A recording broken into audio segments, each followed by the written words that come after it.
le malo kateri vrt zaobjema samo ravninski del. Pri nekaterih se srečujemo z milejšimi ali bolj strmimi brežinami. Glede na velikost oziroma na strmino rešujemo te probleme na različne načine. Seveda je zelo priporočljivo, da v čim večjih primerih vzamemo za pomoč same rastline. Pred mano je sklop iglastih rastlin, primernih za brežine. To so razne sabine, horizontalis, potem ruševje, kinensis sorte, ki se dvigujejo. To se pravi, kinensis je malce višji, horizontalis in ostali so pa malce nižji. Kombiniramo jih z zelenimi listavci, kot so razne trdoleske, bršljani, pa nešplica in pa lunicara. Za vnos letnih časov v našo bližino pa poskrbimo z listopadnimi grmovnicami, kot so potentila, medvejke, češmin, ki cvetijo v različnih časovnih obdobjih.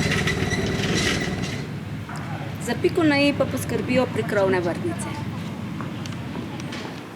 Pred nami je primer zelo strme brežine, ki smo jo reševali tako, da smo dali kokosova vlakna in mestoma zasadili rastlinice, ki pa niso smele imeti prevelikega koreninskega sistema, kajti vkolikor je koreninski sistem prevelik, moramo razrezati kokosova vlakna in to ni dovolj dobro, ker potem se vmes pojavijo pleveli in erozija je zelo močna. V tem primeru je zasaditev pestra, imamo od velikih grmovnic, potem pa nešplice, ki je prerasla in zakrila v bistvu površino teh kokosovih vlaken, tako da jih praktično sploh ne vidimo več. Med samo pa nešplico se je zasijala praprot.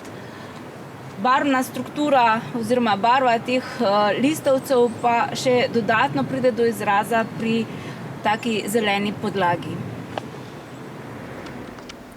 Za brežine vzamemo grmovnice, ki imajo gost koreninski sistem, predvsem v zgornjem predelu, in kornusi, pisanolistni ali katere druge sorte.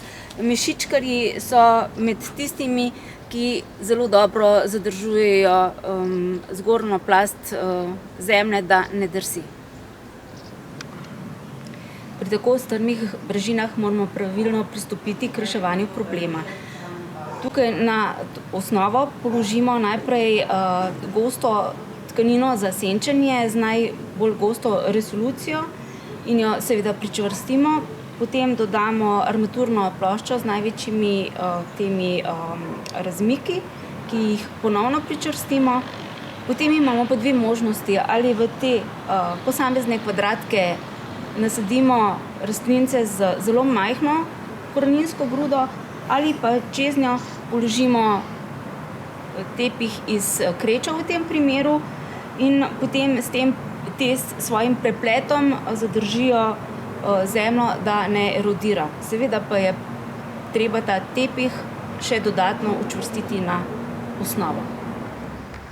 Ozelenitev položnejših brežin lahko izvedemo z malo gostejšo zasaditvijo ali prekrovnih rastlin, nizkih grmovnic ali malo višjih, lahko tudi s trajnicami oziroma travami, ki imajo bogat koreninski splet, ki zadržuje zemljo, da se ne izpira.